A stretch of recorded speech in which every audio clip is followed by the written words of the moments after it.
Hey guys, hope you're going well. Today I'm talking about Guillermo del Toro's gothic horror film Crimson Peak.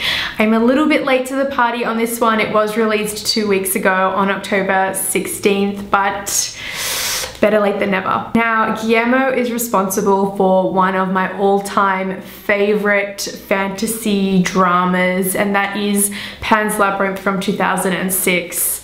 Amazing masterpiece of a movie. But then he's also gone and done a couple of movies that have kind of missed the mark for me, including Hellboy and Hellboy 2 I wasn't a huge fan of, and Pacific Rim was just a massive blockbuster spectacle, but again wasn't really anything special for me. So I was cautiously optimistic walking into this movie, especially with the incredible cast, Mia Wasikowska, Tom Hiddleston, and one of my favorites, Jessica Chastain. But at the end of the day, while this movie was visually elaborate and beautiful to look at, I don't think it had a plot or a substance behind it to really justify what was going on. The story follows the young American writer Edith, played by Mia Wasikowska, who would rather write her ghost stories than find a husband. That is, of course, until the day she meets the Baronet Thomas Sharp, played by Tom Hiddleston, who sort of comes in out of the blue and just suddenly sweeps her off her feet. So before you know it, she's ignoring her father's warning and traveling off to England to be with him.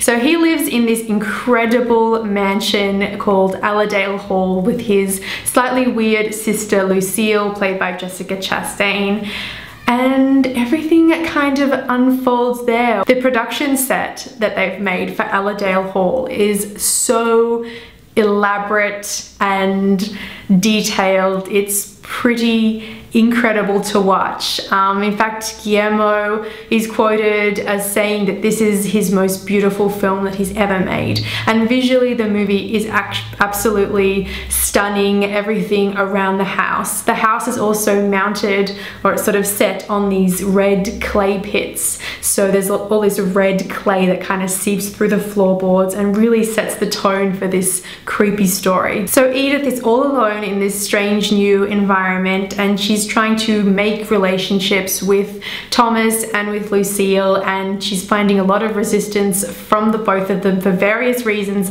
that she begins to sort of poke away at and explore. I will admit the most kick-ass thing would definitely be there are some gender liberating roles. This movie really highlights and showcases some badass female power. I mean, the female characters have so much more to do than the male characters, and at the end of the day, they really are the ones that stand out.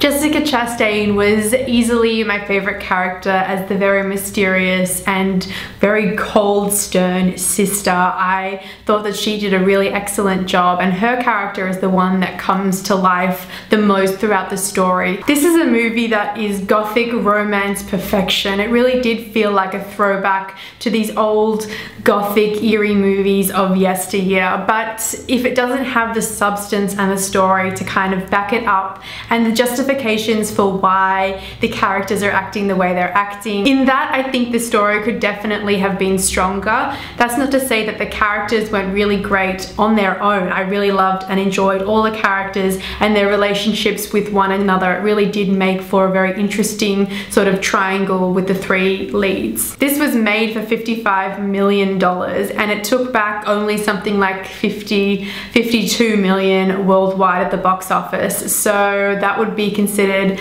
not very good. It was beautiful, but it was a beautiful flop. They are my thoughts on Guillermo del Toro's Crimson Peak. You can leave me comments in the comment section down below. Let me know what you thought of this movie. You can also subscribe to my channel to keep up to date with my other movie and TV reviews, and I will talk to you guys soon. Bye.